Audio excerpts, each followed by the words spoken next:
Bonjour et bienvenue dans le cabinet de curiosité. Un 8e épisode placé sous la protection de la 8e lame du tarot de Marseille, la justice. Attardons-nous un instant sur cette image. Une femme en costume d'apparat assise certainement sur un siège. Elle tient dans sa main droite une épée, dans sa main gauche une balance. Cette carte dégage une atmosphère déplaisante.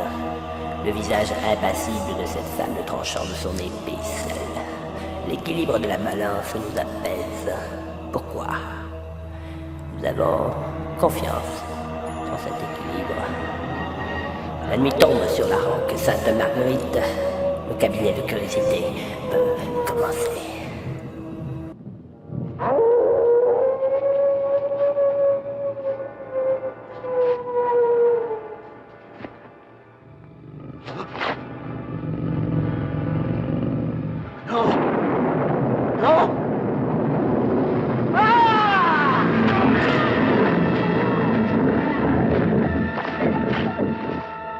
Ainsi, à travers Sœur Hugo, un mauvais sort s'abattit sur les Baskerville, sous la forme d'un chien surgi de l'enfer, pour attirer le malheur sur toute la famille des Baskerville.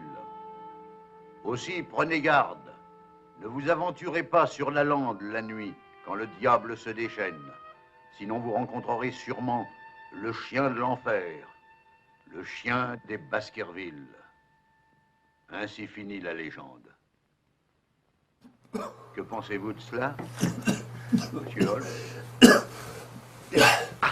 Élémentaire, mon cher Watson. Il s'agit du chien noir. J'ai vu ça quelque part. Là, le chien noir. La malédiction du chien noir.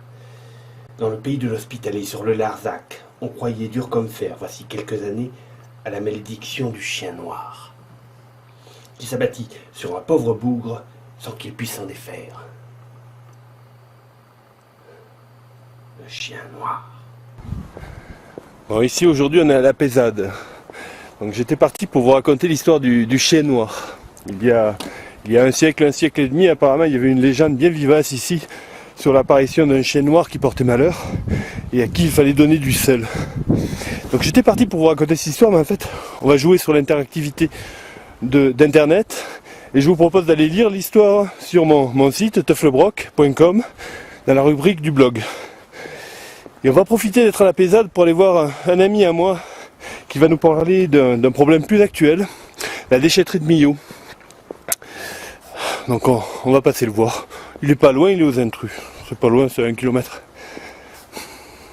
Là c'est juste un témoignage, donc moi j'ai bossé pendant 6 mois dans la déchetterie de Millau en tant que chauffeur.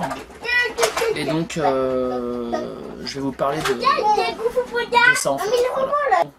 Ton job consistait à quoi? Mon job consistait à enlever les bennes d'encombrants, de ferraille et de bois. Et aussi de vider les jus, qui proviennent des anciens sites d'enfouissement. Bah, la déchetterie de Millau, moi j'ai connu la politique avant avant la nouvelle mairie, la politique de Godefrein. Donc qui était de droite. Qui était de droite, UMP je pense. Enfin, oui. Sensibilité UMP en tout cas, ça c'est sûr. Lui il avait un projet alors pour ça. Et ben en fait, je pense pas que lui il avait vraiment un projet, mais enfin il a pas freiné non plus. Il y avait un projet en tout cas à l'époque du CAE. Moi mes sources viennent des employés de la déchetterie qui m'ont expliqué ça. À l'époque, il y a 2 ans, moi j'étais content parce qu'en fait le projet c'était de permettre de recycler en fait les objets qui sont valorisables, c'est-à-dire que dans une déchetterie tu vas avoir du bois qui va rentrer, du bois brut par exemple, mais dans le bois brut tu vas avoir une chaise, une table, un vieux coffre, un meuble qui est lui, tu te demandes ce qu'il fout là. Et tu as envie de toi, en tant qu'humain citoyen, tu vois ça dans une benne, tu te dis... Quelqu'un peut en avoir besoin. Quelqu'un pourrait en avoir besoin. Donc, et c'était pareil pour le métal, et c'était pareil pour les encombrants, parce que les encombrants, bon, c'est encore pire, c'est des déchets qui sont enterrés. Donc effectivement, si tu vois un très beau canapé en cuir qui tombe dans une benne, tu te dis pourquoi ce canapé va être détruit, broyé, enterré, alors qu'on pourrait tout à fait l'utiliser pour des familles. Et pareil, quand tu vois des gens qui n'ont rien à se mettre sur le dos parce qu'ils n'ont pas d'argent, et que parallèlement, tu vois des gens qui arrivent avec des sacs de vêtements, qui les mettent là-dedans et que ça va être enterré pendant 30 ans, et ça reviendra jamais de la terre de toute façon. Donc ces sites-là, ils sont foutus. Les sites d'enfouissement, ils sont contaminés pour les générations, des générations et des générations. Tu te dis, ce truc-là, il faudrait qu'il y ait quelque chose. Et donc, il y a une association sur Millau qui avait lancé le projet de monter un entrepôt pas loin de cette déchetterie pour créer une espèce de le concept, ça aurait été, tu vois, des employés qui sont associatifs, qui sont payés par l'association, qui récupèrent du valorisable Avant que ce soit jeté dans la benne, et qui vont l'amener sur le site l'entrepôt. Ces objets vont être valorisés et revendus, mais pas revendus dans le sens revendus pour des bénéfices, revendus dans un sens équitable, c'est-à-dire que ça va permettre juste de couvrir les salaires des employés, et ça sera un produit qui sera beaucoup moins cher que le produit que tu peux trouver dans le commerce, et qui va permettre aux plus défavorisés d'accéder à certaines choses. Ok, Guy Durand, il est pas du tout sur cette ligne. Eh ben Guy Durand, moi j'ai pas discuté avec lui, mais ce que je vois par rapport à son action, c'est que actuellement, on a un durcissement de la politique par rapport à la déchetterie, c'est-à-dire que il y a déjà la police a été renforcée, les contrôles de police ont été renforcés autour de la déchetterie. À la suite de ça, j'ai appris par mes collègues qu'il y avait eu 40 arrestations de gens qui avaient pénétré dans cette déchetterie pour récupérer des objets. Et donc en fait je vois un durcissement par rapport à ça. Je vois aussi que maintenant apparemment la collectivité va dépenser 20 000 € pour installer des caméras. Alors moi je peux pas approuver le fait que les gens pénètrent dans un site clos, ça c'est sûr. On n'a pas à rentrer dans un endroit qui est clos. Maintenant, on peut pas accepter à notre époque. On peut pas accepter à notre époque quand on voit un maire qui a été élu sur une base écologique ou sur disant voilà je vais faire des choses bien pour les gens au niveau écologie. On peut pas accepter non plus que ce type-là renforce une stratégie industrielle qui est de détruire les objets pour en vendre encore plus. Ouais. Et ça c'est pas possible. Je veux dire, à un moment donné, les objets doivent être recyclés, enfin à mon goût, et je pense qu'il y a beaucoup de gens dans mon avis. Et donc au moins on doit au moins avoir un débat et un débat au niveau de la communauté, parce que voilà, Millau c'est une communauté de gens.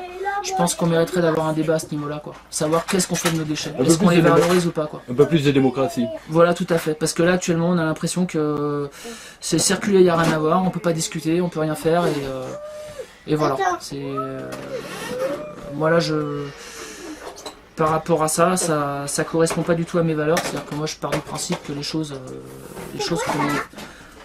faut les valoriser avant de décider de détruire quelque chose.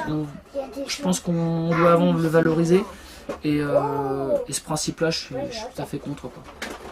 Alors en fait, c'est quoi la pesade en fait? Pourquoi ça s'appelle la pesade? La pesade, on l'appelle la pesade parce qu'apparemment les convois de marchandises qui venaient du sud étaient pesés et jaugés donc dans le village en bas à la pesade,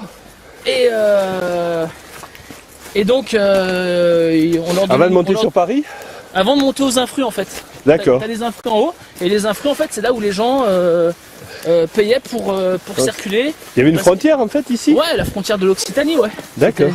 T'avais une frontière entre les. Tu passais en fait c'était une sorte de pays, tu vois. Tu passais une frontière. D'accord. Voilà. Donc l'histoire du chien noir en fait par rapport au sel, on peut imaginer qu'il y avait une sorte de trafic, il pouvait éventuellement y avoir un trafic de. Probablement, ouais, je sais pas trop. C'est un lieu. Je sais pas trop en fait comment c'était foutu. Parce que tu vois le chemin sur lequel on est par exemple, c'est pas le chemin le chemin carrossé d'origine, c'est le chemin qui se trouve là-bas. Ouais. Qui monte directement. Donc ce chemin où on est en fait c'est un chemin qui permet. C'est un chemin où il doit avoir des serpents. D'accord. Et aussi tu vois c'est un chemin où tu pouvais monter à pied, donc qu'est-ce que les gens faisaient D'accord. Les gens circulaient à pied avec des hommes, peut-être qu'il devait sûrement être beaucoup plus large à l'époque, j'imagine aussi. Voilà, on est sur un vieux chemin qui relie la Pesade aux Infrus. Donc a priori c'est à cet endroit-là, et là il y a les restes d'une croix, c'est sûrement là que les gens venaient déposer le sel. Et c'est ici que notre pauvre infortuné a pris le sel du chien noir, et mal lui en a pris. Donc voilà, il reste pas grand-chose. Et bien voilà, le cabinet de curiosité touche à sa fin. On va se retrouver dans 15 jours. Un petit message pour Guy Duras, maire de Millau. Avec Patrick, monsieur le maire, vous avez entendu la voix de la sagesse, de la raison et de l'avenir. Ce projet, même s'il a été imaginé sous une autre municipalité, il y a une autre couleur politique, bien ce projet malgré tout reste un très bon projet. Et je vous invite vraiment à y réfléchir. Un autre message personnel, cette fois pour ma fille. Margot, je te souhaite un très très joyeux anniversaire. À dans 15 jours.